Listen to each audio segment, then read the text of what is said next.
welcome to Star Stop. I have one of my favorites on the show today. A gentleman for the last, I would say, 10 years. Actually, I've been in Bombay 12 years, and ever since I've been in Bombay for 12 years, he has dominated this chair, dominated the scenes like I've never seen before in my life.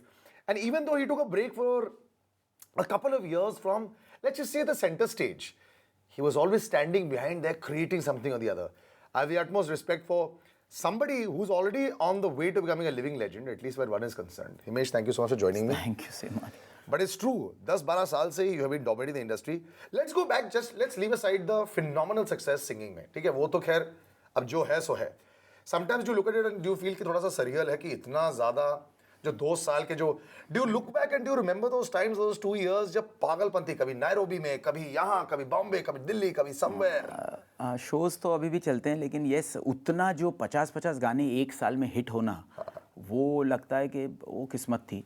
Because actually मेरी तो पूरी ज़िंदगी किस्मत या destiny या ये यहाँ पे शुरुआत हुई थी. There was a time at B4 में आप प्रोड्यूसर भी थे. So if you don't know this, before I came in 2002 also, Himesh Reshamiya's name used to come as a producer for B4U. serial producer. Can you imagine? So from there to now, so this actually is almost like a homecoming now that you've done everything. तो वो 50 गाने एक साल में उसके बाद वाला, did you plan anything then? नहीं, सब देखिए, म्यूज़िक में आज 650 हिट गाने मिले, 120 फिल्में हो गई, 100वीं फिल्म तो टी सीरीज़ के साथ है. सो ये मैं जब सोचता हूँ कि इतने कम अरसे में इतना काम कर पाए, तो ये माँ बाप का आशीर्वाद है, कोई डिवाइन ब्लेसिंग्स है, लोगों का प्यार है, मीडिया का सपोर्ट है, आप जैसे दोस्त हैं सब, जो कि एक कहीं ना कहीं वो गुड विशेज़ हैं. अदरवाइज़ एक आदमी प्लान करके तो ये कर नहीं सकता. और अपनी तरफ से मैं ये करता हूँ कि मैं पहले 300 गाने बनाता था, अब 1000 बनाता हूँ. अभी 900 गाने का बैंक बन चुका है और उसमें से शायद 40 या 50 ही सिलेक्ट करूँ. तो वो जो प्रोसेस है, एवरी डे एक गाना बनना चाहिए, बहुत मेहनत से, दिल से, और वो बन जाता है. वो ऊपर वाले का करिश्मा है. एंड देन वो ट्रैक रिकॉर्ड मेंटेन करने के लिए सैम्पलिंग, लोगों को सुनाओ, अपने ही गाने रिजेक्ट करते रहो, फिर वो बाहर आते हैं. और उसकी वजह से ही आज जो 1.5 साल का ब्रेक लेने के बाद मैंने बॉडीगार्ड में किया, तेरी मेरी, चलाओ ना नैनों से बांध रहे, गो गो गोविंदा, हुक्का बार, बलमा, जुम्मे की रात, आइसक्रीम खाऊंगी, दर्द दिलों के कम हो जाते, सनम तेरी कसम, खींच मेरी फ़ोटो, बेखुदी, तेरा सुरूर, ये जितने कंटिन्यूसली फिर हिट दे पाया, प्रेम रतन धन पायो, सारी इज़ बिकॉज वो ट्रैक रिकॉर्ड कहीं ना कहीं मेंटेन करने के लिए सैम्पलिंग हुई थी. तो वहाँ कैलकुलेशन ज़्यादा था. उसमें अफसोस है कि वो कन्विक्शन नाम की चीज़ जो पहले होती थी वो चली गई. बिकॉज वो कन्विक्शन की वजह से कितनी बार हम जो मन में आता था वो करते थे. अब एवरीथिंग इज़ कैलकुलेटेड के हिट देना है, और वो हिट देना है तो उसकी वजह से जो शायद बहुत ही अच्छी एक एक्सपेरिमेंटल ट्यून होगी, जो शायद सैम्पलिंग में 10 लोगों को मैं सुनाऊं और वो रिजेक्ट हो जाए, तो वो मेरे स्टूडियो में रहेगी लेकिन बाहर नहीं आएगी, क्योंकि मुझे श्योरिटी नहीं होगी कि वो फ्लॉप हो सकती है. तो उसके लिए कभी कभी फील होता है कि यार ये सही जा रहा हूँ, नहीं जा रहा हूँ. लेकिन मुझे यही लगता है कि इतने प्यार और एक्सपेक्टेशंस के साथ जब गाना आता है, इतना पैसा लगता है, तो वो हिट होना ज़्यादा ज़रूरी है. एक बात बताओ मुझे, आप ऑलवेज कुछ ज़्यादा ही कैलकुलेटेड रहते हैं. बहुत ज़्यादा. Why I know that you work too much.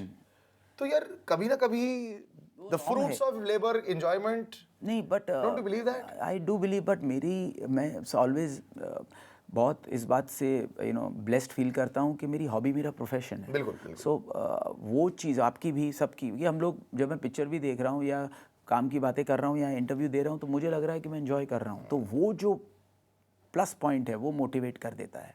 What stresses you? Do you get stressed nowadays in the industry? Stress is the pressure कि यार अब एक और हिट देनी है. एक और हिट देना है. वो एक और हिट देने वाला जो प्रेशर है, उसकी वजह से क्या है, इट इज़ अ प्रोसेस. आज 900 गाने बनाओ, उसके बाद वो सबको सुनाने में भी एक बहुत टाइम लगता है कि सर सुनो, फिर उसका जजमेंट लो, फिर वो सैम्पलिंग करो, और वो सैम्पलिंग करने के बाद फिर डिसाइड करो कि ये सिलेक्ट करना है. आपके कोई ट्रस्टेड लोग होंगे जिनकी नहीं 50-60 सारे दोस्तों को. अब मैं जैसे आपको मिलूंगा तो मैं कहूँगा यार जरा एक दो गाने बने गाड़ी में, प्लीज जरा आपका रिएक्शन. बट सपोजिंग उस बंदे का कोई तजुर्बा ही नहीं है लिसनिंग में, फिर नहीं, बट वो 50-60 लोगों की जब आप सैम्पलिंग करते हो, तो 90% जो चीज़, मेरा ये तजुर्बा रहा है कि अगर चीज़ अच्छी है, बहुत अच्छी है, तो किसी को एवरेज लग सकती है, किसी को ओके लग सकती, किसी को ग्रेट लग सकती है, लेकिन ख़राब नहीं लगेगी. तो वो सैम्पलिंग जब मैं लेता हूँ, तो वही सैम्पलिंग की वजह से आज कंटिन्यूसली ये 650 हिट गाने रहे हैं. So then you're able to, if because you have the sampling space also, I think you're able to handle what people say about you also a lot easier ना, क्योंकि वैसे ही आप सुन रहे हो. हाँ, So it's not like a surprise sometimes कि अगर Complete. actually नहीं और पसंद मैं आया ज़्यादा तो काम, हाँ मैं ज़्यादा काम भी नहीं कर रहा हूँ, क्योंकि एक या दो फिल्में अभी करनी है, क्योंकि अगर ये ट्रैक रिकॉर्ड मेंटेन करना है तो उसके लिए आपको बहुत कम काम करना है, लेकिन बहुत एफर्ट मेरी बढ़ चुकी है, वो मेरा प्रेशर है, वो अपने आप में एक्चुअली वो स्ट्रेस देता है कि यार अभी इससे ऊपर जाना है, इससे ऊपर हिट देना है, और होते जा रहा है, कहीं ना कहीं रिकॉर्ड बनते जा रहे हैं, तो वो प्रेशर है. और फिल्म में एज एन एक्टर भी आज एक्सपोजे को एक कामयाबी मिली, एक क्रिटिक्स का सपोर्ट मिला, तो मुझे अगली बार और कैरेक्टर में जाना था, तो मेरी कंफर्ट जोन से निकल कर बॉडी बनाना, लुक पे मेहनत करना, रघु के कैरेक्टर के लिए वो एक्शन ज़रूरी था, because it's a lethal love story, it's about this man going to Dublin. Tara जो उसकी गर्लफ्रेंड है वो प्रिजन में, डबलिन प्रिजन में फंस चुकी है रैकेट में, और वहाँ से उसको एस्केप करवाना है, और नसीरुद्दीन शाह जी एक एस्केप प्लान डिज़ाइन करते हैं, उसके हिसाब से उसको जिस तरह वो एक्शन करना है, वो एस्केप, इट्स एस्केप थ्रिलर. तो अब वो आदमी को ढूंढना है जो अनिरुद्ध ब्राह्मण है, कौन है वो आदमी, तो it's edge of the seat thriller. उसके लिए एक लुक, एक एज चाहिए था, जो इसके लिए 1 साल लगा मुझे ये लुक में आने के लिए भी. Do you miss your टोपी? या बट मैं And then that other look of yours? हाँ, सारे सब मिस भी करते हैं, देखते हैं आज 1000 टोपियाँ हैं तो देखते हैं हम उसको और खुश होते हैं कि वो भी एक दौर था. तो एक every year reinvention is very important, और वो ही चीज़ की वजह से ये ट्रैक रिकॉर्ड है, और उस ट्रैक रिकॉर्ड की वजह से ब्रांडिंग है, उसी की वजह से फिल्म बनती है. You know, I'll tell you something. When he talks about branding, there are very few who've understood. देखिए abroad में क्या होता है ना, चाहे वो जस्टिन बीबर हो, चाहे लेडी गागा हो, चाहे ब्रिटनी स्पीयर्स बचपन में भी, everyone knew that there was, when you became a pop sensation or a singer, there were going to be a lot of people जो आपको follow करने वाले हैं. तो उसमें एक style banana, the first person in the last say 10 years to do that, even if you look at actors, no, it was Himesh Reshammiya, and that's why even now when he talks about rebranding it, how he's become 1/3 his size also, we'll talk about that, and about how this constant struggle, boss. एक जगह पर सचिन तेंदुलकर है, दूसरी जगह पर आज भी मुझे कई बार लगता है कि like a new Hardik Pandya fighting for his place in the Indian cricket team, that is Himesh Reshammiya. Sachin Tendulkar of one field, दूसरी तरफ आप एक young, bustling, can't even call it newcomer anymore, but you are there and you are Trying still hard. fighting your place Trying hard, हाँ. in the But industry as an actor. उसमें मज़ा आ रहा है, क्योंकि Yeah. क्या, हाँ, because उसमें expectation भी तो कम है ना. तो एक्सपेक्टेशन जब कम होती है तो आप सरप्राइज कर सकते हो, जो एक्सपोजे में हुआ कि रवि कुमार का किरदार था, 60s का एरा था, राजकुमार का लार्जर देन लाइफ, लोगों ने कहा नहीं कर सकता है, वो कैसे लग ही नहीं सकता, ये तो और डिजास्टर मूव है. तो वो जब वो किया, But you like this ना, जब लोग उंगल करते हैं आपको, you like it. नहीं वो मज़ा आता है, बिकॉज सी वो मोटिवेट वही करेगा ना. अगर आज सब कुछ सही बैठ जाए तो वो मोटिवेट कैसे करेगा आपको वो करता है कि नहीं मेहनत करनी पड़ेगी. अब मुझे मालूम है कि अगर मैं रघु नहीं लगूंगा तो फिर लोग कहेंगे कि यार ये तो गड़बड़ हो गया, तो वो पहले तो लुक राइट करना पड़ेगा फॉर. तो ये जरा लुक के बारे में बताइए, how difficult this process has started 2 years ago. या जब एक्सपोजे के लिए 20 kilo you had lose started eating right and doing all these things, but now it's part and parcel. तो अब मुश्किल लगता है इसको मेंटेन करना? नहीं मेंटेन करना, अब तो ज़िंदगी बन गई, तो अब थोड़ा सा सॉल्ट कम लेना, या 8:30 बजे के बाद खाना नहीं खाना, या ईटिंग राइट, और छोटे छोटे मील्स लेना, और सारी चीज़ें अभी तो बहुत एक्साइट करती हैं, बिकॉज फिटनेस एक बहुत ही बड़ा एक और नशा पाल लिया है. क्योंकि अब अगर समझो कभी ब्लोटिंग हो जाए, लुक ठीक नहीं हो, तो मेंटली इफेक्ट करता है, पहले नहीं होता वो. तो वो होता है अरे यार ये कुछ गलत खा लिया. सो बट अभी मेरे को ये उल्टी आ रही है. अभी मैंने वड़ा पाव, भजिया पाव, ये सब अभी खाया है. एंड यू नो हम लोग एक वो झूठ में चले जाते हैं कि रात को भाग लेंगे, हाँ, लेकिन ऐसा होता नहीं है. So you give up everything for long time ना. लॉन्ग टाइम, एंड अभी मन ही नहीं करता. सो अब एक्वायर्ड टेस्ट हो गया है, तो बहुत ज़्यादा तेल वाला खाना या पसंद ही नहीं आता. पिज़्ज़ाज़ बहुत अच्छे लगते थे लेकिन अब मिस नहीं करते. सिजलर्स मैं अच्छे अपने बॉइल्ड वाले मंगवा के खा लेता हूँ. तो मैं जो बट मेन थिंग है कि you feel light, you feel good, and when you looking good you feel very confident. ये सब चीज़ें, और you are working towards your character also. And I think as a personal thing भी, not just for films and all, you must be feeling so much better now, क्योंकि अब जब you know whatever clothes you're wearing look so much better. Fitness level भी ना, एक energy level, अगर मैं पहले 16-17 घंटे बाद थक जाता था, तो आज 19 घंटे तक कर सकता हूँ. तो वो अगर आप देखें तो मेरी एनर्जी और बढ़ गई है, तो वो फिटनेस की वजह से. Now, ये film one side. Now you have always been like Himesh Reshammiya has been here, and industry can be here. Doesn't matter. It never changed. There was one man in between who you had a love-hate relationship with. Always love there was, but in between there was Salman Khan.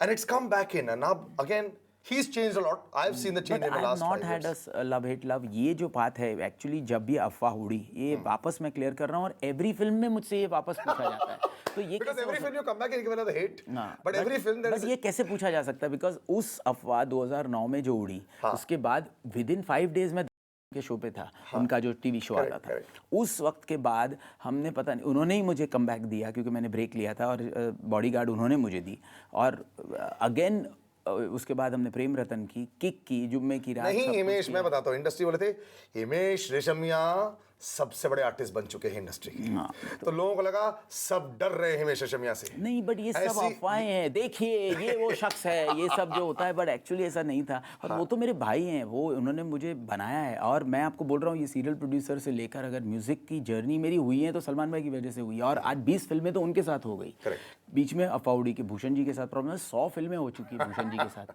तो ये कोई people have, you know, you're not the favorite controversy child, but you are, यार ये हर बार कैसे कर पाता है? There is this question mark with you always. Again he has done it. कुछ तो गड़बड़, he will fall. Law of averages आपके साथ होता नहीं है. So you know, you've had this love-hate relationship but with वो people. किस्मत है, वो कोई अभी क्या चलना ना चलना, काला टीका बहुत लगाया क्या आपने काला बचपन नहीं, में? माँ बाप का आशीर्वाद है, देखिए लोगों का प्यार भी है, कहीं ना कहीं जब लोग एक्चुअली कहते हैं कि नहीं लोग हिमेश रेशमिया के अगेंस्ट रहते हैं, कि वो एक्चुअली सच नहीं है, वो 1 or 2-5% है जिनको मैं जीतने की कोशिश कर रहा हूँ, उनको भी जीत ही लूंगा, वो कोई डाउट नहीं है, आज नहीं तो कल, लेकिन बाकियों ने सपोर्ट किया है तब मैं यहाँ That's true, that's true. अगर आप देखो तो फिल्म इंडस्ट्री पूरे सपोर्ट में रहती है, सलमान भाई रहते हैं, भूषण जी रहते हैं, मीडिया रहती है, Correct. पब्लिक रहती है, प्यार करते हैं, माँ बाप रहते हैं, तो कैसे आप ये कह सकते हो कि वो सपोर्ट में नहीं है? वो 4-5 लोग का पॉइंट ऑफ व्यू है, वो भी एक्चुअली उनका एक पॉइंट ऑफ व्यू है, क्योंकि कहीं ना कहीं It's a simple frustration, I think, that you have made it. नहीं, कुछ चीज़ों में मैं कमज़ोर रहा, जैसे अगर मैंने एक्सपोजर में अच्छा किया तो उन्होंने तारीफ भी कर ली, कभी कोई चीज़ का उनका पॉइंट ऑफ व्यू होता है, वो पॉइंट ऑफ व्यू को आपको लेना पड़ता है, और एक नई चीज़ है, एक सीरियल प्रोड्यूसर से म्यूज़िक से सिंगिंग से नेज़ल सिंगिंग में अवार्ड, तो नाक से गाकर अवार्ड लेना, उसके बाद अवार्ड भी मिलने, फिर एल्बम से फिल्म से टोपी से ब्रांडिंग, फिर 11 रियलिटी शो के बाद एक्टर में वापस कुछ फ्लॉप हो जाना, फ्लॉप होने के बाद वापस आना, 20 किलो लूज़ करना, एक्सपोजे हो जाना, फिर क्रिटिक्स का मिलना, फिर 13 सुरूर बनना, और कांस्टेंट 650 हिट गाने, तो ये चीज़ की वजह से पॉइंट ऑफ व्यूज़ होते हैं कि यार कुछ समझ में नहीं आता, क्यों नहीं भाई नॉर्मल क्यों एक्टिंग करनी है भाई, क्यों, रीज़न क्या है? तो वो रीज़न ये है कि एक चैलेंज होता है, और वो चैलेंज को पूरा करने के लिए आप अपने आप को मोटिवेट करते हो, पुश करते हो, तो बेटर काम करते हो आप। Correct. When are you writing a book? Not It's very important. नहीं, ये मुझे You know, लेजेंडरीशिप Himesh, नहीं चाहिए। you are one of the आपने जब पहले ही कहा ना इतने साल हो गए, तो मेरी बहन मैं बोला यार ये लो, You are one of the few नहीं, ये people जो actually legendary, within a lifetime कम से कम 2 किताबें लिख पाओ। हाँ, लेकिन मुझे क्या है ना, अभी जो आपने पूरा वो दिया है ना 1+1+1+1, मुझे वो एक्चुअली बहुत ही डर लगता है कि वो कोई मुझे लेजेंड और वो सब वेजेंड जो होता अब है, आप कुछ कर नहीं सकते नहीं, यार। बट वो लेजेंड, विराट कोहली 27 की उम्र में लोग उसे लेजेंड बोल रहे बट हैं। जब लेजेंड होता है ना, वो पैकअप हो जाता है। वो क्या होता है, लेजेंड को आदमी बोलते हैं भाई तुम बहुत बड़े लेजेंड हो, अब जाओ, अब इंडस्ट्री में अभी तुम्हारा क्या काम है, अब तो तुम हो गए, अरे भाई हमें और बहुत काम करना है यार। You know, it's not a known fact. He is actually a godfather also, and I will name the people that have actually जिनके घर और गाड़ियां जो बन चुकी है मुंबई में because of this one gentleman. आपके एब्स का क्लोजअप से लेकर आपके intimate scenes, now it's all very calculative for you. तो ये भी क्या कैलकुलेट कर लिया था पूरा?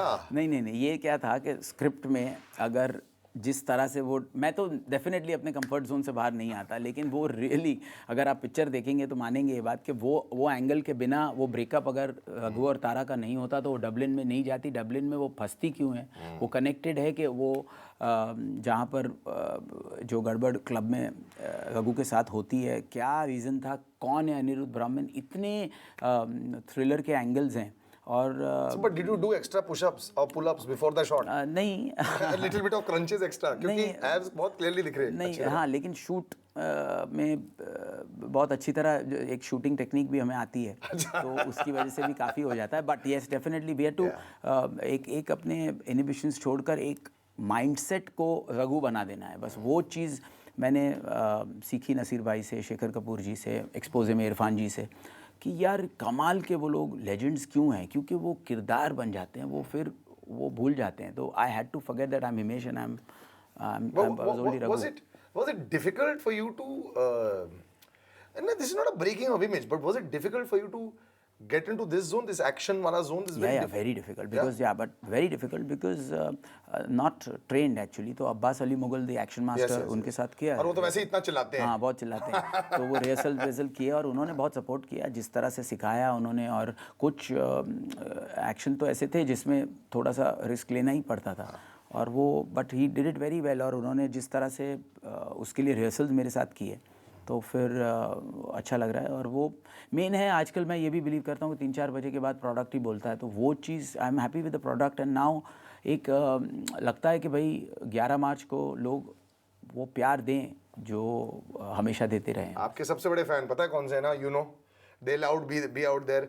मुझे याद है जब your first film came out, आपका सूरत, all the auto people of Mumbai loved him and they did. You know why? क्योंकि जब भी मैं ऑटो में ट्रैवल करता था, मतलब हिमेश सर के सीडीज रहती थी, best of Himesh Reshammiya hits.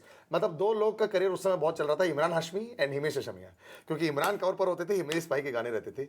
Are you holding a special screening for them now also? You can not forget them. नहीं, ऐसा तो नहीं है कि स्पेशल स्क्रीनिंग तो मैं अच्छा रहेगा लेकिन. हाँ, लेकिन मैं ये समझता हूँ कि सभी ऑटो वालों का भी बहुत बड़ा हाथ रहा. तो मैं कैसे भूल सकता हूँ कि उन डीजेस का कितना बड़ा हाथ है. Correct. उन आरजेस का कितना बड़ा हाथ है जो मेरा म्यूज़िक प्ले करते हैं. आज डीजेस हर क्लब में उन्होंने हुक्का बार को या बेखुदी को या ये मैशअप को या ये सुरूर के गानों को या आशिक बनाए को बजाया.